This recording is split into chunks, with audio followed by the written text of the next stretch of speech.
ಓಂ ಹ್ರೀಂ ಶ್ರೀಂ ಶ್ರೀ ವಾಸವಿ ಕನ್ಯಕಾದೇವಿ ಪುರಾಣ ಷೋಡಶ ಅಧ್ಯಾಯ.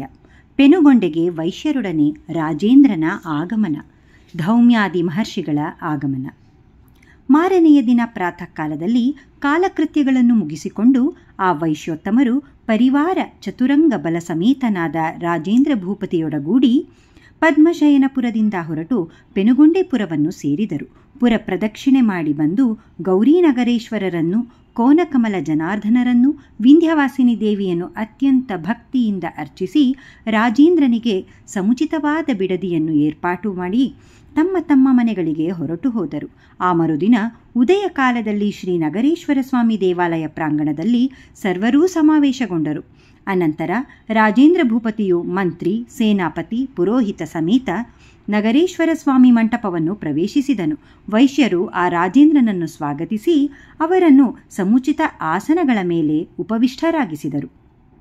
ಇಷ್ಟರಲ್ಲಿ ಧೌಮ್ಯ ಋಷಿಗಳು ತದಿತರ ಮುನಿಗಳೊಡನೆ ಶಿಷ್ಯಗಳೊಡನೆ ಅಲ್ಲಿಗೆ ಆಗಮಿಸಿ, ಆಗ ರಾಜೇಂದ್ರನು ಎದ್ದು, ಹೇ ಸಭಾಸದರೇ, ಮಹಾನ್ ವ್ಯಕ್ತಿಯಾದ ನನ್ನ ತಂದೆಯ ಅಜ್ಞಾನದಿಂದ ಮಾಡಲ್ಪಟ್ಟ ಅಪರಾಧವನ್ನು ಕ್ಷಮಾಶೀಲರಾಗಿ ನೀವು ಸಹಿಸಬೇಕು. ಆ ಅಪರಾಧದ ಶಾಂತಿಗಾಗಿಯೂ ಶ್ರೀ ವಾಸವಿ ದೇವಿ ಪ್ರೀತಿಗಾಗಿಯೂ ನಾನು ನನ್ನ ರಾಜ್ಯದ ಕಾಲು ಭಾಗವನ್ನು ನಿಮಗೆ ಸಮರ್ಪಿಸಿಕೊಡುತ್ತಿರುವೆ. ವಿರೂಪಾಕ್ಷ ಶ್ರೇಷ್ಠಿಯನ್ನು ವೈಶ್ಯ ಸಾಮ್ರಾಜ್ಯಾಧಿಪತಿಯಾಗಿ ಅಭಿಷಿಕ್ತನಾಗಿಸುವೆನು ಎಂದು ನುಡಿದನು. ಆ ಸಮಯದಲ್ಲಿ ಗಾಲವ್ಯಾದಿ ಮಹರ್ಷಿಗಳು ಶಿಷ್ಯ ಪ್ರಶಿಷ್ಯರೊಡನೆ ಅಲ್ಲಿಗೆ ಪಾದಾರ್ಪಣೆ ಮಾಡಿದರು. ರಾಜೇಂದ್ರ ಭೂಪತಿಯು, ಧೌಮ್ಯ ಋಷಿಯು, ಭಾಸ್ಕರಾಚಾರ್ಯರು, ವಿಪ್ರರು ಮತ್ತು ವೈಶ್ಯವರೇಣ್ಯರೆಲ್ಲರೂ ಆ ಮಹರ್ಷಿಗಳನ್ನು ಅರ್ಘ್ಯ ಪಾದ್ಯಾದಿ ವಿಧಿಗಳಿಂದ ಪೂಜಿಸಿ ಮಧು ಪರ್ಕಾದಿಗಳನ್ನು ನೀಡಿ ಗೌರವಿಸಿದರು. ಆ ಬಳಿಕ ಆ ಋಷಿಗಳು ದರ್ಭಪೀಠಗಳ ಮೇಲೆ ಸುಖ ಆಸೀನರಾಗಿ ರಾಜೇಂದ್ರನನ್ನು ನೋಡಿ, ರಾಜ, ನೀನೀಗ ಕೃತಾರ್ಥನಾದೆ. ನಿರಪರಾಧಿಗಳಾದ ಈ ವೈಶ್ಯ ಪುಂಗವರಿಗೆ ನಿನ್ನ ಜನಕನು ಮಾಡಿದ ಪಾಪವು ನಿನ್ನ ಪ್ರಾರ್ಥನೆಯಿಂದ ಕಳೆಯಿತು. ಕಾರ್ಯಕಾರಣ ಸಂಬಂಧವು ಹಾಗಿದ್ದುದರಿಂದ ಈ ದುಷ್ಕೃತ್ಯವು ಜರುಗಿತು. ವಿಧಿ ನಿರ್ಣಯವನ್ನು ಯಾರೂ ತಪ್ಪಿಸಲಾರರು ಅಲ್ಲವೇ? ಈಗ ನೀನು ನಿನ್ನ ರಾಜ್ಯವನ್ನು ಪರಿಪಾಲಿಸು. ಸಕಲ ಪಾಪಗಳಿಗೂ ಕಾಮವು ಮುಖ್ಯ ಕಾರಣವಾಗಿ ಹೇಳಲ್ಪಟ್ಟಿದೆ. ಪರಾಶಕ್ತಿ ಅವತಾರಿಣಿಯಾದ ವಾಸವಿ ದೇವಿಯನ್ನು ಕಾಮಿಸಿದವನಾಗಿ ನಿನ್ನ ತಂದೆ ವಿಷ್ಣುವರ್ಧನನು ನಶಿಸಿದನು. ಆದರೆ ಆ ದೇವಿ ಕೃಪೆಯಿಂದ ಆತನೀಗ ಶಾಪ ವಿಮುಕ್ತನಾಗಿ ಸರ್ವ ಅಧಿಕ ಸ್ಥಾನವನ್ನು ಹೊಂದಿರುವನು. ನೀನೇನು ಅವನಿಗಾಗಿ ದುಃಖಪಡುವ ಅಗತ್ಯವಿಲ್ಲ. ಮಹಾದೇವಿಯ ಜನನದಿಂದ ವೈಶ್ಯ ವಂಶವು ಪುನೀತವಾಯಿತು. ಆ ವಾಸವಿ ದೇವಿಗೆ ನೀನು ಕೂಡ ಶರಣಾಗು ಎಂದು ಹೇಳಿ ಮತ್ತೆ ವೈಶ್ಯಶ್ರೇಷ್ಠರನ್ನು ನೋಡಿ, ಎಲೈ ವೈಶ್ಯೋತ್ತಮರೇ, ಈ ರಾಜನಿಂದ ನೀಡಲ್ಪಟ್ಟ ರಾಜ್ಯ ಸರ್ವಸ್ವವನ್ನು ನೀವು ವಾಸವಿ ದೇವಿಗೆ ಸಮರ್ಪಿಸಿರಿ. ತದನಂತರ 102 ಗೋತ್ರಗಳ ವೈಶ್ಯಕುಮಾರರು ಕಾಶಿಯಿಂದ ತೆಗೆದುಕೊಂಡು ಬಂದ ಶಿವಲಿಂಗಗಳನ್ನು ಪ್ರಧಾನ ರಾಜಬೀದಿಯಲ್ಲಿ ಪ್ರತಿಷ್ಠೆ ಮಾಡಿರಿ. ಇನ್ನು ಮುಂದೆ ಆ ಬೀದಿಯು ಲಿಂಗಾಲ ಬೀದಿ, ಅಂದರೆ ಲಿಂಗಗಳ ಬೀದಿ ಎಂದು ಖ್ಯಾತವಾಗುವುದು. ಪೂರ್ವದಲ್ಲಿ ನಿಮ್ಮ ಮೂಲ ಪುರುಷರ ಕೈಲಾಸವಾಸದ ಪವಿತ್ರ ಸಂಘಟನೆಯನ್ನು ಗುರುತು ಮಾಡುತ್ತಾ ಈ ಪೆನುಗೊಂಡೆ ನಗರವು ಅಪರ ಕೈಲಾಸವಾಗಿ ಪ್ರಕಾಶಮಾನವಾಗುವುದು. ಅತ್ಯಂತ ಪ್ರಾಚೀನ ಕಾಲದಲ್ಲಿಯೇ ಅಪೂರ್ವವಾದ 18 ಮಹಾನಗರಗಳನ್ನು ನಿರ್ಮಿಸಿ ನಾಗರರೆಂಬ ಹೆಸರಿನಲ್ಲಿ ಪ್ರಸಿದ್ಧಿ ಪಡೆದ ಅಂದಿನ ವೈಶ್ಯರ ರಕ್ಷಕನಾಗಿ ನೆಲೆಸಿದ ಕಾರಣದಿಂದ ಇಲ್ಲಿಯ ಈಶ್ವರನು ನಗರೇಶ್ವರ ಎಂಬ ನಾಮವನ್ನು ಧರಿಸಿದನು. ನಿಮ್ಮ ರಾಜಧಾನಿಯಾದ ಪೆನುಗೊಂಡೆ ಪಟ್ಟಣವು ನಗರಿ ಪೆನುಗೊಂಡೆ ಎಂಬ ಹೆಸರಿನಲ್ಲಿ ನಿರ್ಮಿಸಲ್ಪಟ್ಟಿತು. ಇಲ್ಲಿಯ ವೈಶ್ಯ ಯುವಕರು ಬಾಲನಗರರೆಂದು ಕರೆಯಲ್ಪಡುತ್ತಿರುವರು. ಇಂಥ ಮಹತ್ತರ ವಿಶಿಷ್ಟತೆಯನ್ನು ಹೊಂದಿರುವ ಆರ್ಯವೈಶ್ಯರ ಪವಿತ್ರ ಚರಿತ್ರೆಯು ಇನ್ನು ಮೇಲೆ ಜಗತ್ ಪ್ರಸಿದ್ಧವಾಗಿ ವಿರಾಜಿಸುವುದು ಎಂದು ಹೇಳಿದರು. ಬಳಿಕ ಆ ಮಹರ್ಷಿಗಳ ಆದೇಶ ಅನುಸಾರವಾಗಿ ವಿರೂಪಾಕ್ಷಾದಿ ವೈಶ್ಯ ನಾಯಕರು ಪೆನುಗೊಂಡೆಯಲ್ಲಿ ಶಿವಲಿಂಗ ಪ್ರತಿಷ್ಠಾಪನಾ ಕಾರ್ಯಕ್ಕೆ ಸರ್ವ ಸನ್ನಾಹಗಳನ್ನು ಮಾಡಿದರು. ಪೆನುಗೊಂಡೆಯಲ್ಲಿ ಶಿವಲಿಂಗಗಳ ಪ್ರತಿಷ್ಠೆ, ಪ್ರಧಾನ ಬೀದಿಯು ಲಿಂಗಾಲ ಬೀದಿಯಾಗಿ ಪ್ರಸಿದ್ಧವಾಗುವಿಕೆ. ವಿರೂಪಾಕ್ಷನು ಪ್ರಮುಖ ವೈಶ್ಯರು ಕಾಶಿಯಿಂದ ತಂದ ಶಿವಲಿಂಗಗಳನ್ನು ಮತ್ತು ದಿವ್ಯಮಣಿಸ್ಥಗಿತ ವಿಶಿಷ್ಟ ಮಹಾಲಿಂಗವನ್ನು ನಗರಿ ಪೆನುಗೊಂಡೆಯ ಪ್ರಧಾನ ರಾಜಬೀದಿಯಲ್ಲಿ ಗುರು ಭಾಸ್ಕರರಿಂದಲೂ ಗಾಲವ್ಯಾದಿ ಮಹರ್ಷಿಗಳಿಂದಲೂ ಶೈವಾಗಮ ವಿಧಾನದಲ್ಲಿ ಮಹೋನ್ನತ ವೈಭವೋಪೇತವಾಗಿ ಪ್ರತಿಷ್ಠೆ ಮಾಡಿಸಿದರು. ಆಗ ಆ ನಗರವು ಅಪರ ಕಾಶಿಯಂತೆ ಪ್ರಕಾಶಿಸತೊಡಗಿತು. ಬಲಾಢ್ಯರಾದ ವೀರರು ಭಾರವೆತ್ತಿ ಅವರವರ ಬಲ ಪರೀಕ್ಷೆ ಮಾಡಿಕೊಳ್ಳುವುದಕ್ಕಾಗಿ ವಿಶೇಷವಾಗಿ ಭರವಾದ ನಂದಿ ವಿಗ್ರಹಗಳನ್ನು ಅಲ್ಲಿಯೇ ಆಲಯಗಳ ಮುಖದ್ವಾರಗಳ ಬಳಿ ನೆಲೆಯಾಗಿ ನಿಲ್ಲುವಂತೆ ಆ ಭಾರವಾದ ನಂದಿ ವಿಗ್ರಹಗಳನ್ನು ಸ್ಥಿರಗೊಳಿಸಿದರು. ಆ ರಾಜಬೀದಿಯು ಅಂದಿನಿಂದ ಲಿಂಗಾಲ ಬೀದಿ ಅಂದರೆ ಲಿಂಗಗಳ ಬೀದಿ ಎಂದು ಪ್ರಸಿದ್ಧವಾಯಿತು. ಅನಂತರ ಮಹಾಪ್ರಭುವಾದ ರಾಜರಾಜೇಂದ್ರ ಭೂಪತಿಯು ವಿರೂಪಾಕ್ಷ ಶ್ರೇಷ್ಠಿಯನ್ನು ಕರೆದು ಗಂಭೀರವಾದ ವಚನಗಳಿಂದ ಮಹಾಬುದ್ಧಿಯುಕ್ತನಾದ ವಿರೂಪಾಕ್ಷ ಶ್ರೇಷ್ಠಿ, ರಾಜ್ಯದಲ್ಲಿ ನಿನ್ನನ್ನು ನಾನು ಅಭಿಷಿಕ್ತಗೊಳಿಸುತ್ತಿರುವೆ, ದೀಕ್ಷಿತನಾಗು ಎಂದನು. ದೇವಿ ಸನ್ನಿಧಾನದಲ್ಲಿದ್ದು ರಾಜಶ್ರೇಷ್ಠನು ಹಾಗೆ ನುಡಿಯಲು ವಿರೂಪಾಕ್ಷ ಶ್ರೇಷ್ಠಿಯು, ಸಮಸ್ತ ಲೋಕಗಳಿಗೆ ರಾಜ್ಞಿಯೂ ಸರ್ವೇಶ್ವರಿಯೂ ಪರದೇವತೆಯೂ ಇಲ್ಲಿಯೇ ಇರುವಳು. ಐಶ್ವರ್ಯ ಕೋರುವವರು ಆ ವಾಸವಿಗೇ ಪಟ್ಟಾಭಿಷೇಕ ಮಾಡಬೇಕಾಗಿದೆ. ಹಾಗೆ ಮಾಡುವುದು ನಮಗೆ ಅಖಿಲ ಐಶ್ವರ್ಯಪ್ರದವಾಗಬಲ್ಲದು ಎಂದು ಹೇಳಿದನು. ಸಕಲ ಋಷಿಗಣವು ಬ್ರಹ್ಮ ಕ್ಷತ್ರಿಯ ವೈಶ್ಯರೆಲ್ಲರೂ ವಿರೂಪಾಕ್ಷನ ವಚನವನ್ನು ಕೇಳಿ ಸಂತುಷ್ಟರಾದರು. ಅನಂತರ ಮುನಿಶ್ರೇಷ್ಠರೆಲ್ಲರೂ ಋಷಿಶ್ರೇಷ್ಠನಾದ ಭಾಸ್ಕರಾಚಾರ್ಯರನ್ನು ಪ್ರೀತಿಯಿಂದ ಅಭಿಷೇಕಾರ್ಥವಾಗಿ ಏರ್ಪಾಡುಗಳನ್ನು ಮಾಡಿಸುವಂತೆ ಪ್ರೀತಿಯಿಂದ ತ್ವರೆಗೊಳಿಸಿದರು. ಶ್ರೀ ವಾಸವಿ ಕನ್ಯಕಾದೇವಿ ಪಟ್ಟಾಭಿಷೇಕ ಮಹೋತ್ಸವ. ಭಾಸ್ಕರಾಚಾರ್ಯರು ಧೌಮ್ಯ ಋಷಿಗಳು ಶ್ರೀ ವಾಸವಿದೇವಿ ಪಟ್ಟಾಭಿಷೇಕಕ್ಕೂ ತದನಂತರ ನಡೆಯಬೇಕಾದ ವಿರೂಪಾಕ್ಷನ ಯುವರಾಜ ಪಟ್ಟಾಭಿಷೇಕಕ್ಕೂ ಸುಮುಹೂರ್ತವನ್ನು ನಿರ್ಣಯಿಸಿದರು. ರಾಜ ಆಜ್ಞೆಯನ್ನು ಅನುಸರಿಸಿ ವಿಶಿಷ್ಟವಾದ ರಮ್ಯ ತೋರಣಗಳಿಂದಲೂ ಮಹೋನ್ನತ ಧ್ವಜಗಳಿಂದಲೂ ವೃಷಭ, ಜಿಂಕೆ, ಗೋವು ಮೊದಲಾದ ಮೃಗ ಚಿಹ್ನೆಗಳಿಂದ ಕೂಡಿದ ವಿಚಿತ್ರ ಪತಾಕೆಗಳಿಂದಲೂ ಮುತ್ತಿನ ರಂಗೋಲಿಗಳಿಂದಲೂ ಚಂದನೋದಕ ಸಿಂಚನದಿಂದಲೂ ಮನೋಜ್ಞ ಫಲಗಳ ಭಾರದಿಂದ ಬಾಗಿರುವ ಬಾಳೆಕಂಬಗಳಿಂದಲೂ ಎತ್ತರವಾದ ವಿಳೆಯದೆಲೆಯ ಗಿಡಗಳಿಂದಲೂ ಪೆನುಗೊಂಡೆಯ ಪಟ್ಟಣವೆಲ್ಲ ಸರ್ವಾಂಗ ಸುಂದರವಾಗಿ ಅಲಂಕರಿಸಲ್ಪಟ್ಟಿತು.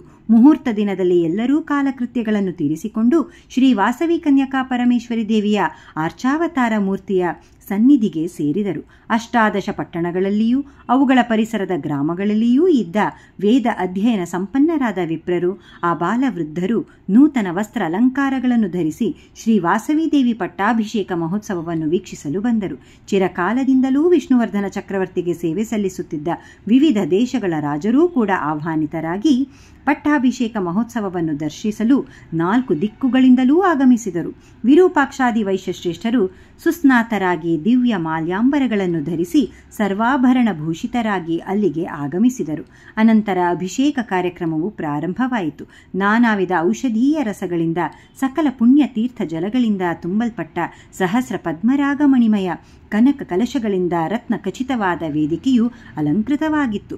ಪುರೋಹಿತರಾದ ಧೌಮ್ಯರು, ವೈಶ್ಯಕುಲಗುರುಗಳಾದ ಭಾಸ್ಕರಾಚಾರ್ಯರು ವಿದ್ಯುಕ್ತ ಪ್ರಕಾರದಲ್ಲಿ ಅಗ್ನಿ ಪ್ರತಿಷ್ಠಾಪನೆ ಮಾಡಿ ಹಲವು ವೇದ ಮಂತ್ರಗಳಿಂದ ಆಜ್ಯ, ಪಾಯಸ, ಸಮಿಧಾದಿಗಳಿಂದ ಹೋಮ ಮಾಡಿದರು. ಹೋಮ ಕಾರ್ಯಕ್ರಮಾನಂತರ ಚಿಂತಾಮಣಿ ಭದ್ರಪೀಠದ ಮೇಲೆ ಆರ್ಚಾವತಾರಿಣಿಯಾಗಿ ವಿರಾಜಿಸುತ್ತಿದ್ದ ಶ್ರೀ ವಾಸವಿ ಕನ್ಯಕಾ ಪರಮೇಶ್ವರಿಗೆ ಋಗ್ಯಜುತ್ ಸಾಮ ಮಂತ್ರಗಳಿಂದ ವೇದಾಂಗ ಪಾರಂಗತರಾದ ವಿಪ್ರೋಕ್ತಮರು ಅಭಿಷೇಕ ಮಾಡಿದರು.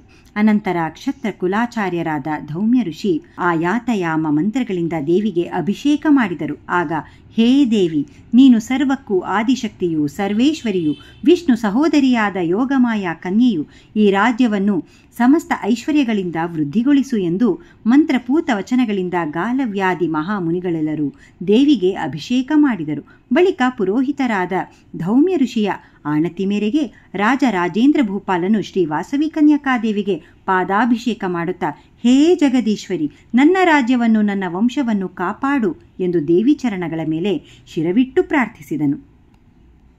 ವಿರೂಪಾಕ್ಷನಿಗೆ ಯುವರಾಜ ಪಟ್ಟಾಭಿಷೇಕ, ಭಾಸ್ಕರಾಚಾರ್ಯರ ಧರ್ಮೋಪದೇಶ. ಮಾರನೆಯ ದಿನ ಉದಯ ಕಾಲದಲ್ಲಿ ವಿರೂಪಾಕ್ಷನು ಮಂಗಳ ಸ್ನಾನ ಮಾಡಿ ರಾಜೋಚಿತವಾದ ಸಮಸ್ತ ವಸ್ತ್ರ ಆಭರಣಗಳನ್ನು ಧರಿಸಿ ಶಸ್ತ್ರುಮರ್ದನ ಸಮರ್ಥವಾದ ಭದ್ರ ಗಜವನ್ನು ಅಧಿರೋಹಿಸಿದನು. ಅಷ್ಟರಲ್ಲಿ ರಾಜೇಂದ್ರ ಭೂಪಾಲನು ಬಂದು ತಾನು ಕೂಡ ವಿರೂಪಾಕ್ಷನು ಏರಿ ಕುಳಿತ ಆನೆಯ ಮೇಲೆ ಅಂಬಾರಿಯಲ್ಲಿ ಕುಳಿತನು. ಆ ವಿರೂಪಾಕ್ಷ ರಾಜೇಂದ್ರರೀರ್ವರು ಐರಾವತ ಮಹಾಗಜದ ಮೇಲೆ ರಾರಾಜಿಸುತ್ತಿದ್ದ ಇಂದ್ರೋಪೇಂದ್ರರಂತೆ ಪ್ರಕಾಶಿಸಿದರು. ಮಂತ್ರಿ ಸಾಮಂತಾದಿಗಳು ಮತ್ತು ಸಮಸ್ತ ಪರಿವಾರವು ಹಿಂದೆ ನಡೆಯುತ್ತಿರಲು ಅವರು ಪುರಪ್ರದಕ್ಷಿಣೆ ಮಾಡಿ ರಾಜಸಭಾ ಸ್ಥಳಕ್ಕೆ ಬಂದು ಸೇರಿಕೊಂಡರು. ಅನಂತರ ರಾಜೇಂದ್ರ ವಿರೂಪಾಕ್ಷರು ಭದ್ರಗಜದಿಂದ ಇಳಿದು ಸರ್ವಾಲಂಕಾರ ಶೋಭಿತನಾದ ಸಭಾಭವನದೊಳಕ್ಕೆ ಪಾದಾರ್ಪಣೆ ಮಾಡಿದರು. ಭಾಸ್ಕರಾಚಾರ್ಯರು, ರಾಜೇಂದ್ರನ ಗುರುವಾದ ಧೌಮ್ಯರು, ವಿರೂಪಾಕ್ಷನನ್ನು ಪೆನುಗೊಂಡೆ ರಾಜ್ಯ ಸಿಂಹಾಸನದ ಮೇಲೆ ಉಪವಿಷ್ಟನನ್ನಾಗಿಸಿದರು. ಆಗ ರಾಜೇಂದ್ರ ಭೂಪತಿಯ ಆದೇಶ ಅನುಸಾರವಾಗಿ ಪುರೋಹಿತರೀರ್ವರು ಶಾಸ್ತ್ರೀಯ ವಿಧಿಯಲ್ಲಿ ವಿರೂಪಾಕ್ಷನಿಗೆ ಯುವರಾಜ ಪಟ್ಟಾಭಿಷೇಕ ಮಾಡಿದರು. ರಾಜೇಂದ್ರ ನೃಪತಿಯು ವಿರೂಪಾಕ್ಷನಿಗೆ ನವರತ್ನಮಯವಾದ ದಿವ್ಯ ಭೂಷಣಗಳನ್ನು, ಮುತ್ತ ಗಜಗಳನ್ನು, ಅರಬ್ ದೇಶದ ಅಶ್ವಗಳನ್ನು, ಮೊಹರಿ ಹಾರಗಳನ್ನು ಧರಿಸಿದ 1000 ಮಂದಿ ದಾಸೀಜನ ಸಮುದಾಯವನ್ನು, ಪರಿಮಳ ಗಂಧಗಳನ್ನು, ಚೀನಾಂಬರಗಳನ್ನು ಅಪಾರ ಪ್ರೀತಿಯಿಂದ ಬಹುಮಾನವಾಗಿತ್ತನು. ರಾಜನಿಂದ ನೀಡಲ್ಪಟ್ಟ ಆ ಸಮಸ್ತ ಸಂಪತ್ತನ್ನು ವಿರೂಪಾಕ್ಷನು ವಾಸವಿದೇವಿಗೇ ಸಮರ್ಪಿಸಿದನು. ಅನಂತರ ವಿರೂಪಾಕ್ಷನು ರಾಜೇಂದ್ರನು ತನಗಿತ್ತ ಸಂಪದಗಳಿಗೆ 2ರಷ್ಟು ಅಧಿಕವಾಗಿ ಸರ್ವವಿಧ ಸಂಪತ್ತುಗಳನ್ನು ರಾಜೇಂದ್ರ ಧರೇಶನಿಗೆ ಸಮರ್ಪಿಸಿ ಸನ್ಮಾನಿಸಿದನು. ಆಗ ವಿರೂಪಾಕ್ಷ ನೃಪಾಲನು ತಾನು ವಾಸವಿದೇವಿಗೆ ಪ್ರತಿನಿಧಿಯಾಗಿ ಧರ್ಮವನ್ನು ಅತಿಕ್ರಮಿಸದೆ ಪ್ರಜಾನುರಂಜಕವಾಗಿ ತನ್ನ ತಂದೆ ಏರ್ಪಡಿಸಿದ ಗಣತಂತ್ರ ವಿಧಾನದಲ್ಲೇ ರಾಜ್ಯಪಾಲನೆ ಮಾಡುವೆ ಎಂದು ಪ್ರತಿಜ್ಞೆ ಮಾಡಿದನು. ಆಗ ಭಾಸ್ಕರಾಚಾರ್ಯರು ಸಭೆಯನ್ನುದ್ದೇಶಿಸಿ, ಹೇ ವೈಶವರರೇ, ಶ್ರೀ ವಾಸವಿ ದೇವ್ಯಾಜ್ಞೆಯಿಂದ ಈಗ ನಿಮಗೆ ಕೆಲವು ವಿಶೇಷ ವೈಶ್ಯ ಧರ್ಮಗಳನ್ನು ಹೇಳುತ್ತಿರುವೆ, ಸಾವಧಾನವಾಗಿ ಕೇಳಿರಿ ಎಂದು ಹೇಳಲಾರಂಭಿಸಿದನು. ದೈವದಿಂದ ಆದಿಯಲ್ಲಿ ಧರ್ಮ ಅಧರ್ಮಗಳು ಕರ್ಮರೂಪವಾಗಿ ಸೃಷ್ಟಿಸಲ್ಪಟ್ಟವು. ಕರ್ಮರೂಪವಾದ ಆ ಧರ್ಮ ಅಧರ್ಮಗಳಿಂದ ಈ ಸ್ಥಾವರ ಜಂಗಮಾತ್ಮಕವಾದ ಸಮಸ್ತ ಜಗವೂ ಕಟ್ಟಿ ಹಾಕಲ್ಪಟ್ಟಿದೆ. ಧರ್ಮದಿಂದ ಸ್ವರ್ಗಾದಿ ಊರ್ಧ್ವಲೋಕ ಪ್ರಾಪ್ತಿಯು, ಅಧರ್ಮದಿಂದ ನೀಚವಾದ ಅಧೋಲೋಕ ಪ್ರಾಪ್ತಿಯು ಉಂಟಾಗುವುದೆಂದು ಹೇಳಲ್ಪಟ್ಟಿದೆ. ಆದ್ದರಿಂದ ಧರ್ಮವನ್ನು ಎಂದೆಂದೂ ಆಚರಿಸಬೇಕು. ಆ ಧರ್ಮವು ವೇದಗಳನ್ನು ಆಶ್ರಯಿಸದೆ, ಧರ್ಮದ ದ್ವಿತೀಯ ರೂಪವು ದಾನ. ಶ್ರೀ ವಾಸವಿ ದೇವಿ ಆ ಧರ್ಮವು ವೇದಗಳನ್ನು ಆಶ್ರಯಿಸಿದೆ. ಧರ್ಮದ ದ್ವಿತೀಯ ರೂಪವು ದಾನ. ಶ್ರೀ ವಾಸವಿ ದೇವಿ ಹೇಳಿದ ವಿಧದಲ್ಲಿ ಕಲಿಯುಗದಲ್ಲಿ ಜಪಗಳು, ವ್ರತಯಜ್ಞಗಳು, ಪುಣ್ಯತೀರ್ಥ ಸೇವನೆ ಇತ್ಯಾದಿಗಳಿಗಿಂತ ದಾನವು ಶ್ರೇಷ್ಠ ಧರ್ಮವೆಂದು ತಿಳಿದು ಪಾತ್ರತ್ವವನ್ನು ತಿಳಿದು ದಾನ ಧರ್ಮಗಳನ್ನು ಮಾಡಬೇಕು. ಹೇ ಶಿಷ್ಯರೇ, ಯಾವ ಯಾವ ಯುಗದಲ್ಲಿ ಯಾವ ಯಾವ ವರ್ಣದವರಿಗೆ ಯಾವ ಯಾವ ಕರ್ಮಗಳು ಋಷಿಗಳಿಂದ ನಿರ್ಣಯಿಸಲ್ಪಟ್ಟಿವೆಯೋ ಆಯಾ ಕಾಲದಲ್ಲಿ ಆಯಾ ವರ್ಣದವರಿಗೆ ಆಯಾ ಕರ್ಮಗಳು ಕರ್ತವ್ಯವಾಗಿವೆ. ಅನಿಂದಿತವಾಗಿ ಕಾಲಾನುಸಾರವಾಗಿ ಸಂಭವಿಸುವ ವಿಶೇಷ ಲಕ್ಷಣಗಳಿಂದ ಕೂಡಿದ ಧರ್ಮಗಳನ್ನು ಸರ್ವರೂ ಅನುಸರಿಸಬಹುದು. ನಿಮಗೀಗ ಒಂದು ಮುಖ್ಯ ವಿಷಯವನ್ನು ತಿಳಿಸುತ್ತಿರುವೆ, ಸಾವಧಾನ ಚಿತ್ತದಿಂದ ಕೇಳಿರಿ. ಪರಿಶುದ್ಧವಾದ ನಿರ್ಮಲವಾದ ಪಿತೃವಂಶವನ್ನು ಚೆನ್ನಾಗಿ ತಿಳಿಸುವ ಸುಪ್ರಸಿದ್ಧವಾದ ಮುನಿಶ್ರೇಷ್ಠರಿಂದ ಹೇಳಲ್ಪಟ್ಟಿರುವ ಚಿಹ್ನೆಗಳನ್ನು ಚೆನ್ನಾಗಿ ತಿಳಿದು ನೀವು ವಂಶಾಭಿವೃದ್ಧಿಯನ್ನು ಸಾಧಿಸಿಕೊಳ್ಳಬೇಕಾಗಿದೆ ಎಂದು ಹೇಳಿದರು. ಭಾಸ್ಕರಾಚಾರ್ಯರ ವಚನಗಳನ್ನು ಕೇಳಿ ವಿರೂಪಾಕ್ಷಾದಿಗಳು, ಹೇ ಗುರೋತ್ತಮ, ಆ 10 ಗುರುತುಗಳು ಯಾವುವೋ ನಮಗೆ ವಿವರವಾಗಿ ತಿಳಿಸಿಕೊಡಿ ಎಂದು ಪ್ರಾರ್ಥಿಸಿದರು. ಆಗ ಭಾಸ್ಕರಾಚಾರ್ಯರು, ಪುತ್ರರೇ, ವಂಶ, ಗೋತ್ರಪ್ರವರ ಋಷಿ, ಶ್ರೇಷ್ಠವಾದ ದಾನ, ಕ್ಷೇತ್ರ, ಅಖಂಡ ದೀಪ ಸಂಖ್ಯೆ, ಜಪಸಂಖ್ಯೆ, ತಪಸ್ಥಾನ, ತಟಾಕ, ಇಷ್ಟದೈವ, ನಿತ್ಯತ್ಯಾಜ್ಯ ಪದಾರ್ಥ ಎಂಬ ಈ 10 ಗುರುತುಗಳು ದಶಲಿಂಗಗಳೆಂಬ ಹೆಸರಿನಲ್ಲಿ ವೈಶ್ಯರಿಗೆ ತಿಳಿಸಲ್ಪಟ್ಟಿವೆ. ಇವುಗಳನ್ನು ಗುರುಗಳಿಂದ, ಕುಲವೃದ್ಧರಿಂದ ವೈಶ್ಯರು ತಿಳಿದುಕೊಳ್ಳಬೇಕು. ಆ ದಶಲಿಂಗಗಳ ವಿವರಣೆಯನ್ನು ಮೊದಲು ಕೇಳಿರಿ. ಇವುಗಳಲ್ಲಿ ಮೊದಲನೆಯದು ವರ್ಣ ಅಥವಾ ಕುಲ. ಇದು ಸರ್ವಸಾಧಾರಣ ಸಮ್ಮತವಾದದ್ದು. ನಿಮ್ಮ ವೈಶ್ಯವರ್ಣವು ಸದ್ವಿಜವರ್ಣವಾಗಿ ಪ್ರಸಿದ್ಧವಾಗಿದೆ. ನಿಮ್ಮ ವರ್ಣವು ಗೋಮತೀಯರ ಕುಲವೆಂದು ಕರೆಯಲ್ಪಟ್ಟಿದೆ. ನಿಮ್ಮ ವರ್ಣಸ್ಥರು ವೇದ ಕಾಲದಲ್ಲಿ ವಿಶರು, ಗೋಮತರು, ಗೋಪರು, ಆರ್ಯರು ಮೊದಲಾದ ಹೆಸರುಗಳಿಂದ ಕರೆಯಲ್ಪಟ್ಟರು. ಈ ಕುಲ ಲಕ್ಷಣವನ್ನು ಮೊದಲು ತಿಳಿಯತಕ್ಕದ್ದು. ಅನಂತರ ಪ್ರವರವನ್ನು ತಿಳಿದುಕೊಳ್ಳಬೇಕು. ವೈಶ್ಯ ಸಂತತಿಗೆ ಏಕಾರ್ಷೇಯರು, ದ್ವ್ಯಾರ್ಷೇಯರು, ತ್ರಿಯಾರ್ಷೇಯರು, ಚತುರಾರ್ಷೇಯರು ಮುಂತಾದ ನಾಮಗಳಿಂದ ಪ್ರವರಗಳು ಹೇಳಲ್ಪಟ್ಟಿವೆ. ವೈಶ್ಯರೆಲ್ಲರೂ ಈ 2ನೆಯ ಲಕ್ಷಣವನ್ನು ಚೆನ್ನಾಗಿ ತಿಳಿದುಕೊಳ್ಳಬೇಕು. ವೈಶ್ಯರಿಗೆ ಗೋತ್ರಕ್ಕೊಬ್ಬ ಋಷಿಯನ್ನು ಕೂಟಸ್ಥ ಪುರುಷನನ್ನಾಗಿ ತಿಳಿಯಬೇಕಾಗಿದೆ. ಆ ಬಳಿಕ ತಮ್ಮ ತಮ್ಮ ಇಷ್ಟ ದೈವಗಳನ್ನು ತಿಳಿಯುವುದು 3ನೆಯ ಲಕ್ಷಣ. ನಿಮ್ಮ ಪಿತಾಮಹ ಪ್ರಪಿತಾಮಹ ಎಲ್ಲರೂ ಒಬ್ಬೊಬ್ಬರೂ ಒಂದೊಂದು ಮಹಾದಾನದಿಂದ ಪ್ರಸಿದ್ಧರಾದರು. ನೀವು ನಿಮ್ಮ ಪಿತೃಗಳನ್ನು ಉದ್ದೇಶಿಸಿ ಅಂಥ ದಾನಗಳನ್ನು ಮಾಡಬೇಕು. ದಶಲಿಂಗಗಳಲ್ಲಿ ಆ ದಾನವು 4ನೆಯದು. ನಿಮ್ಮ ಪೂರ್ವಜರು ಕ್ಷೇತ್ರಗಳನ್ನು ಏರ್ಪಾಟು ಮಾಡಿಕೊಂಡು ಸೇವೆ ಸಲ್ಲಿಸುತ್ತಿದ್ದರು. ಆ ಕ್ಷೇತ್ರಗಳು ಮತ್ತು ಅವುಗಳ ಸಂಖ್ಯೆಗಳು 5ನೆಯ ಲಕ್ಷಣ. ಗೋವಿನ ತುಪ್ಪದಿಂದ ಬೆಳಗಿಸಲ್ಪಟ್ಟ ದೀಪಗಳು ನಿಮ್ಮ ಹಿರಿಯರಿಂದ ಇಡಲ್ಪಟ್ಟ ನಿಮಗೆ ಅರ್ಪಿಸಲ್ಪಟ್ಟಿವೆ. ಅವುಗಳ ಸಂಖ್ಯಾ ವಿವರಗಳು 6ನೆಯ ಲಕ್ಷಣ.